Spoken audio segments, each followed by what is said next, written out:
Welcome, I'm Catherine Hadro, and this is EWTN Pro-Life Weekly. We don't want to just delay homelessness. We want to eliminate the possibility.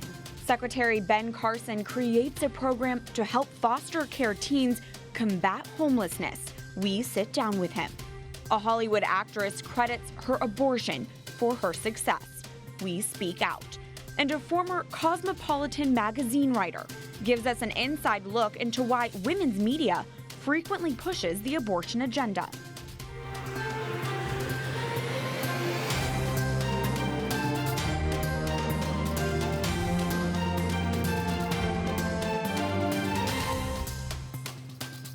Secretary Ben Carson of the Department of Housing and Urban Development is helping foster care teens who age out of the system to secure housing. It's all part of his new Foster Youth to Independence, or FYI, initiative. This FYI program was created, introduced, and passed by Congress within 4 months' time last year. It quickly came together after a group of former foster kids came to meet with Secretary Carson to tell him about their high risk of homelessness. The National Center for Housing and Urban Development estimates about a quarter of teens who age out of foster care experience homelessness within 4 years' time. This new FYI program aims to target teens before they lose housing. HUD awarded over $1.7 million in grants in 2019, and just this last January awarded nearly $500,000 additional dollars in funding for FYI because of its quick success. I sat down with the brain surgeon turned cabinet secretary Ben Carson at the Department of Housing and Urban Development to hear exactly how this program works and why he started it. Secretary Ben Carson, thank you for taking the time to speak with us about the Foster Youth to Independence initiative. My pleasure. I understand it was a conversation with former foster youth that convinced you to launch the Foster Youth to Independence initiative. Can you tell us about that encounter? Yes. And what was it that ultimately convinced you to take this on? Well, these young people actually had done their homework, and many of them had been in the position of being homeless or knew people who were homeless or on the verge of becoming homeless because, you know, foster youth programs are good programs. I'm glad we have them because who would take care of these children otherwise? But provisions really had not been made for what happens to them when they age out of foster care. And anybody who has children know that just because they turn 18 doesn't mean that they're ready to take care of themselves or don't need some kind of support. So when they came and took the initiative really to come here and not just complain about it, but actually have some suggestions and you know, stories about what had happened to various people. It was very impressive.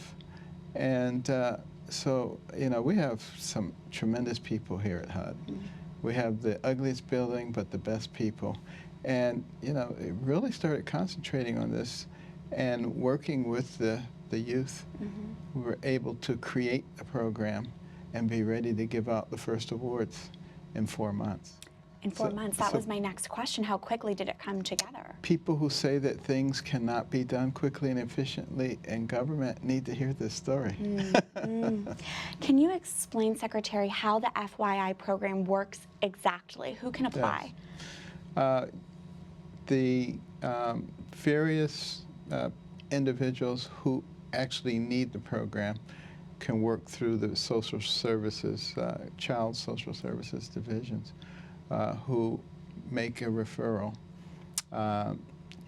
And they can get up to 25 of them per year, each agency. And they're able to then take these young people who find themselves either homeless or on the verge of becoming homeless, provide them with the subsidies so that they can actually rent a place and that it's affordable. But in addition to that, have services, in some cases educational services, training, different types of things, so that we can move them towards self-sufficiency because we don't want to just delay homelessness. We want to eliminate the possibility. According to the National Center for Housing and Child Welfare, it is estimated more than 20,000 young people age out of foster care every year, and approximately 25% experience homelessness within 4 years. That's correct. Why is this happening? Well, it's happening because a lot of these young people simply have not been prepared for life on their own. And, you know, think about it, you know, when you were 19, if you were just like out there, where would you go? How would you support yourself?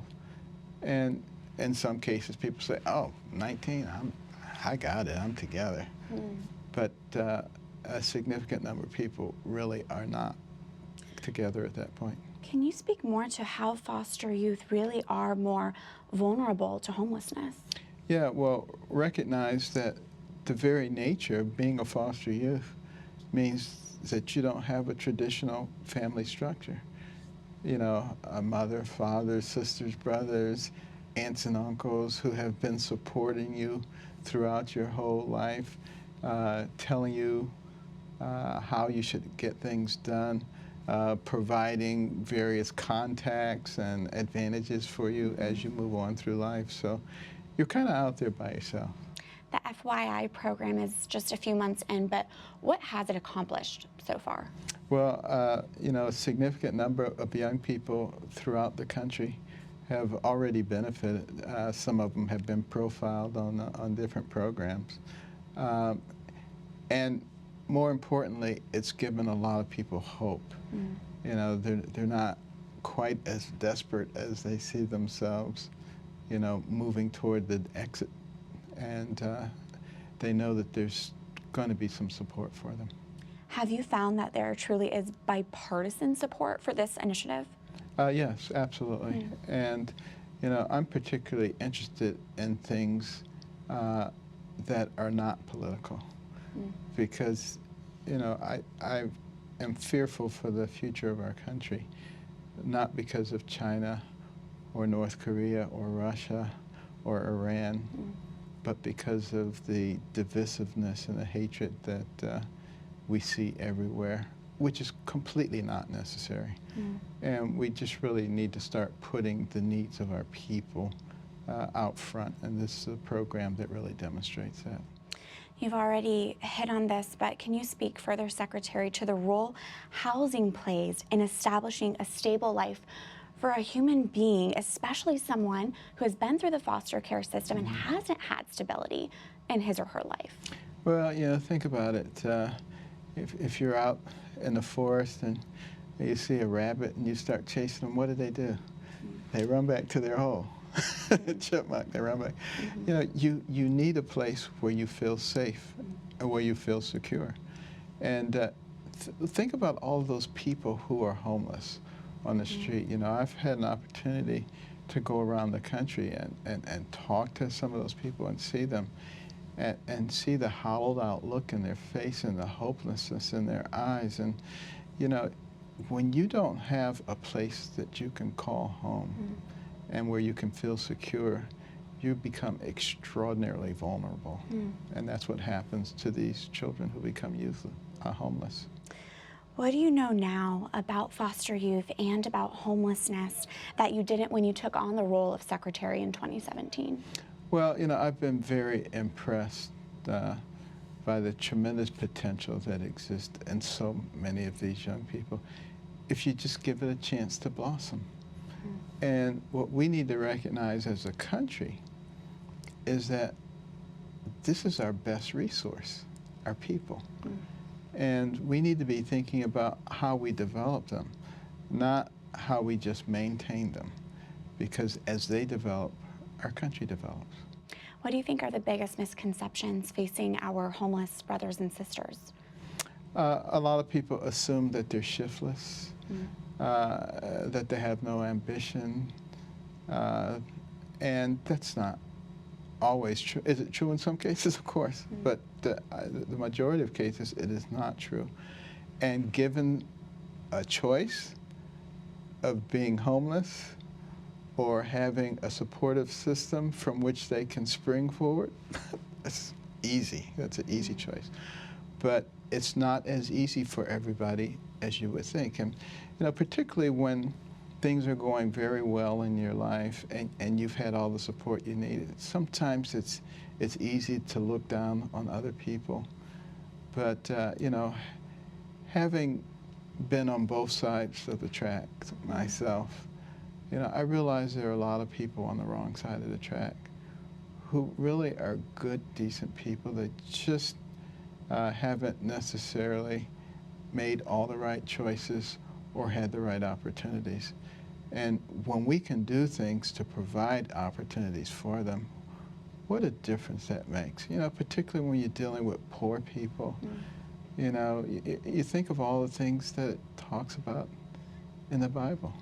In the book of Proverbs it says, "He that oppresses the poor reproacheth his maker, but he that honoreth him has mercy on the poor." Well, what does having mercy on the poor mean? It means being really compassionate. Some people think, oh, it's compassionate just to let these people lie here on the street and with feces and urine all around and needles and danger of being harmed by other people. That's not compassionate. Compassionate is taking those individuals and finding an environment for them where they can have a clean bed, where they can have bathroom facilities, where they can get a shower, where they can get meals, and where they can get the help that will put them on the right trajectory. Secretary Ben Carson, thank you for your time today. It's been a pleasure. Joining us now is Autumn Christensen. She's the policy director for the Susan B. Anthony List, and Dr. Matthew Bunson is executive editor and Washington bureau chief of EWTN News. First off, what is your reaction to what Secretary Carson shared with us about his FYI program? Well, you just think about, I think we can all think about when we were 18 or 19 years old. There's nothing dramatic that happens on a birthday that makes us capable of caring 100% for ourselves. So we've all needed help smoothing that transition from being in a parental home to being on our own, and this program just does a beautiful job of giving that extra help that's needed to people who have really had unique circumstances that could make it even harder than it would be for many Americans. The word that jumps out to me from this interview is encounter, that he had these encounters with children who've gone through the foster care process, the system. But the other aspect, too, about this is the stress on hearing their stories. Every foster child is going to have a story. They do. Every homeless person has a story, but the key is seeing the person who's living that story. And I think this is a program that helps, and we're going to talk more about this in a second, about what the church teaches, but that restoration of the dignity of the human person that is stripped away through foster care problems and homelessness. Absolutely. Autumn, what do we know about Secretary Carson's pro-life beliefs? Well, Secretary Carson, before he sort of blossomed onto the national stage when he ran for president, was already known for traveling around the country telling his own personal story. A story of a kid who was in a single-parent home, who struggled in school, but with the support of his mom was able to really rise up to become an incredible neurosurgeon who blazed a trail for new techniques and ways to treat people. He has a great personal story, and at the heart of his message throughout his career and throughout his life has been that dignity and that human personhood starts in the womb, and that everybody deserves support, whether they're born or unborn. Matthew, Secretary Carson pointed to Scripture when explaining his care for the homeless. Can you speak to the church's teaching when it comes to caring for our homeless brothers and sisters? Well, we can go back to Scripture, Matthew 25, what you do for the least of my brothers and sisters, you do for me. So that's a key starting point. In Catholic social teaching, we begin with that dignity of the human person, and we see the human being that's before us. But then we have this added requirement to do something about it, to provide that restoration of dignity, and a program like this seeks to do that. But then we have as well, as members of the pro-life community, the call to be fruitful. That where possible to work with local authorities, to work with the federal government, and to find families who are willing to participate in this process. It's a process of discernment, whether it's right for you. But the church calls us to, as Catherine Jean Lopez, who's a big supporter of foster care, has stressed, we're all adopted sons and daughters of God. No one under those circumstances then should be an orphan. Amen. And Autumn, last word, this really kind of speaks to the truth that pro-lifers care about babies outside the womb. Absolutely. You know, there's 435,000 children in foster care today, and some people refer to them as America's kids. These are kids that need a little extra help, and what is often an untold story is all of the pro-life Americans who are actively engaged already in providing support to those children. Families that are taking in foster kids and taking the opportunity to give them love and care with the hope of reunification with their parents. But then when reunification is not a possibility in those cases, also being willing to step in and provide that loving forever home in the form of adoption. So pro-lifers are doing so much in this space. Obviously we can do more. There's more to be done, but it's an exciting example of how we can love people. It really is. Thank you both for being here for this segment. Appreciate it. Good to be with you.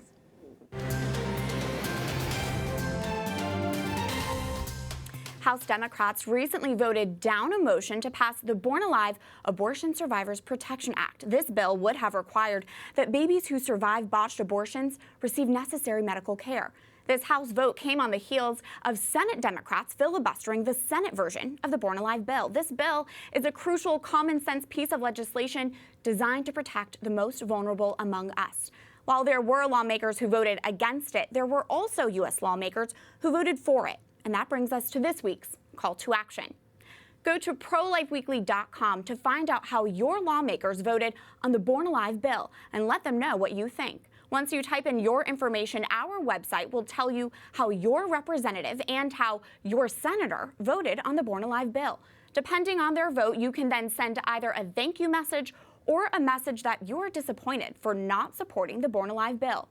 Go to ProLifeWeekly.com because our lawmakers need to know the pro-life movement supports the Born Alive bill.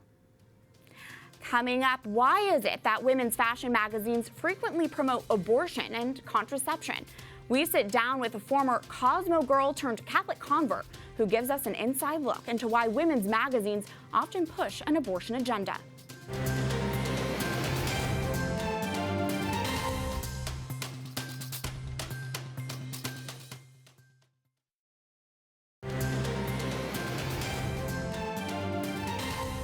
Welcome back to EWTN Pro-Life Weekly. I'm Catherine Hadro.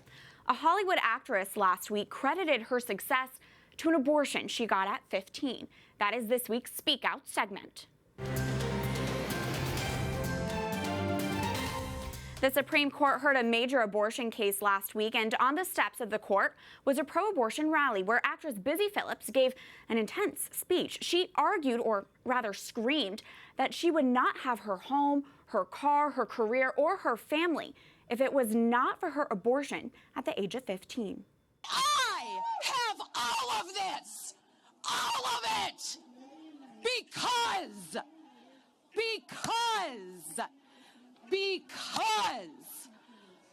I was allowed bodily autonomy at 15. We in the pro-life movement have to remember that rage often masks a great deal of pain, particularly pain experienced by post-abortive women. My heart breaks for Busy Phillipps and the child she lost to abortion. You might remember actress Michelle Williams gave a similar speech this year at the Golden Globes. Phillipps and Williams are famously close friends. It's devastating. They share in the same loss and believed the same lie. The lie that women can't have both a child and success. The lie that children stop you from your dreams. We should pray for all post-abortive men and women that they see they're being used by the abortion industry and pray they get connected to the healing they deserve. As we frequently point out on EWTN Pro-Life Weekly, mainstream media and Hollywood often use talking points straight out of the abortion industry's agenda. But why? This week, we get the inside scoop. Sue Ellen Browder is an award-winning journalist and former writer for Cosmopolitan magazine. Having promoted Cosmo's agenda for years, Browder eventually entered the Catholic Church, reflected on her time in the women's magazine industry, and now breaks down the alliance between the women's movement and sexual revolution in her book, Subverted. Sue Ellen Browder is this week's Pro-Life Focus. Sue Ellen Browder, it is an honor to finally speak with you. Thanks for being with us. Thank you for having me. This is just a joy to be here. It is a joy to speak with you. I want to let our viewers know you used to work at Cosmopolitan magazine. Cosmo, back in their heyday in the early 1970s. Can you give us some insight? What was the core belief of Cosmo's editor-in-chief, Helen Gurley Brown? What was her belief of who the Cosmo girl is? The Cosmo girl was an independent lady who was a career woman who didn't have children. It was hard work and sex without the kids will set you free. That was her philosophy. She had, because that had set her free. She thought. But now this is an interesting thing, because I knew Helen. You know, when she was 73 years old, she told Psychology Today that she wasn't happy. Despite all the things she had, she and her husband, he was a producer, David Brown was a producer in Hollywood, produced Driving Miss Daisy and a whole bunch of big movies. She said she wasn't happy at 73 and she didn't know why.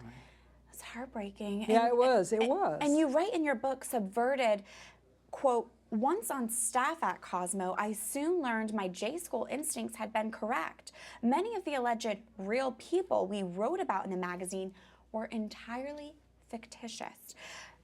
You were telling me Cosmo would print articles about women that were completely made up. Well, Helen Gurley Brown had what I call Helen's rule. It was a list of rules on how to make up stories. It was a list of rules on how to write for Cosmo. And within these rules, some of these rules were just how to write well, you know, but other rules were how to make up stories. And in this new book, I've written a new book called Sex and the Catholic Feminist, where I had found that list of rules. When I was writing Subverted, I was looking for that list of rules. I'd kept it for about 50 years, and I could not find it. And I thought, I must have thrown it away. And one day, I was in the garage, and I opened up a box, and there it was. So I was like, we've got to tell because these rules tell you how propaganda works. And propaganda, people think propaganda is a bunch of lies. It's not. It's half-truth, limited truth, and truth out of context. And so the thing about propaganda, when I'm talking about sex revolution propaganda, which was what Cosmo put out and what we put out, when you talk about propaganda, it's not easy to spot. People think they can spot it because they're like, oh, I'm so smart, nobody's going to put one over on me. But in fact, by being half-truth, limited truth, and truth out of context, it's very hard to unscramble what's true and what's not.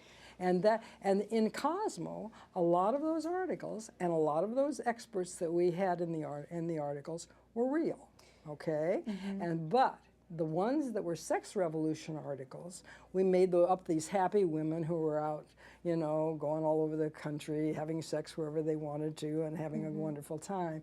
Well, Helen Brown had made a list of how to do that. And one of the things that she said was that most of our readers are outside of New York City. So when you make up one of these stories, put these women in other places like Cleveland and Des Moines. I'm elaborating here. Cleveland and Des Moines and places where this supposed sexual revolution hasn't happened yet, and make it sound like it's much more widespread than it is. But Sue, connect the dots for us. Why would the fashion industry and women's media and women's entertainment be so interested in promoting a sexual revolution and abortion? Well, Helen Gurley Brown was very interested in that because that's the way she felt like she'd gotten ahead. She had a lot of, you know, she slept her way to the top in some places, and that's the way she thought that she had gotten ahead. So that was her philosophy as much as anything.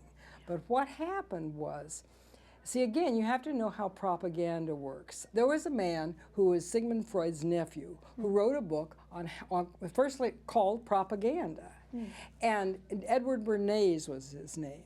And he said, he explained how propaganda works. He says, how do you sell pianos to the middle class? He says, you sell pianos to the middle class by having all of these beautiful homes in I'm going to update it again, in places like Architectural Digest and House Beautiful and all of these places. Have these homes of very successful, rich people, and have them have a music room in their beautiful homes. And once you sell the middle class on the idea of a music room, they'll naturally think, I've got to have a piano.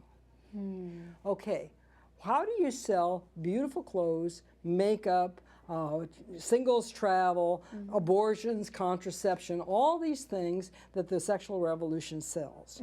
You sell it by selling the Cosmo lifestyle.